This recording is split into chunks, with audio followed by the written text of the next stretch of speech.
অন্তর্বর্তী সরকারের ভূমি এবং বেসামরিক বিমান ও পর্যটন উপদেষ্টা এএফ হাসান আরিফ আর নেই। বেলা ৩টার দিকে হৃদরোগে আক্রান্ত হয়ে রাজধানীর একটি বেসরকারি হাসপাতালে নেয়ার পর মারা যান তিনি। হাসান আরিফের মৃত্যুতে শোক জানিয়েছেন রাষ্ট্রপতি ও প্রধান উপদেষ্টা সহ বিশিষ্টজনেরা।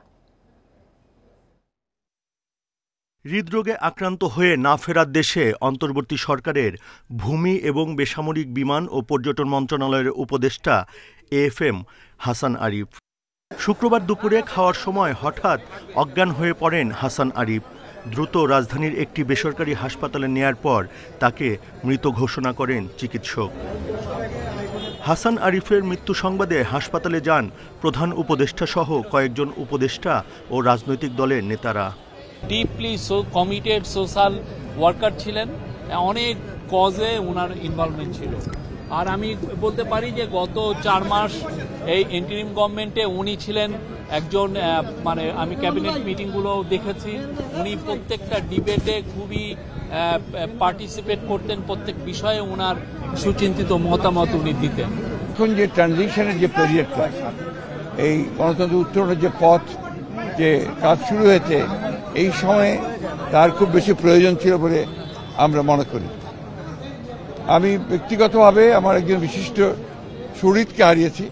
উপদেষ্টা হিসাবে তিনি এই পদে আসার পরে, দায়িত্বে আসার পরে আমরা একসাথে অনেক সময় বসেছি, কথা বলেছি।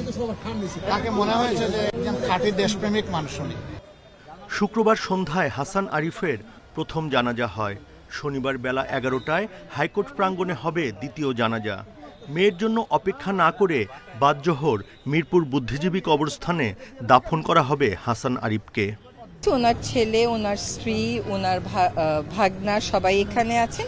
ওনার মেয়ে থাকে বিদেশে, সে ফিরবে, কিন্তু তার জন্য আগে কথা ছিল অপেক্ষা করা হবে, এখন আর অপেক্ষা করা হচ্ছে। দাফনটা আগামীকাল হচ্ছে, বাদ জোহর মিরপুর বুদ্ধিজীবী।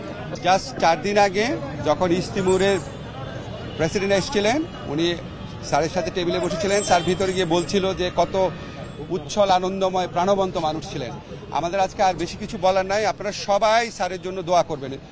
2001 থেকে 2005 সাল পর্যন্ত অ্যাটর্নি জেনারেল ছিলেন হাসান আরিফ। এছাড়া ফখরুদ্দিন আহমেদের নেতৃত্বে তত্ত্বাবধায়ক সরকারে আইনসহ 3টি মন্ত্রণালয়ের উপদেষ্টাও ছিলেন হাসান আরিফ।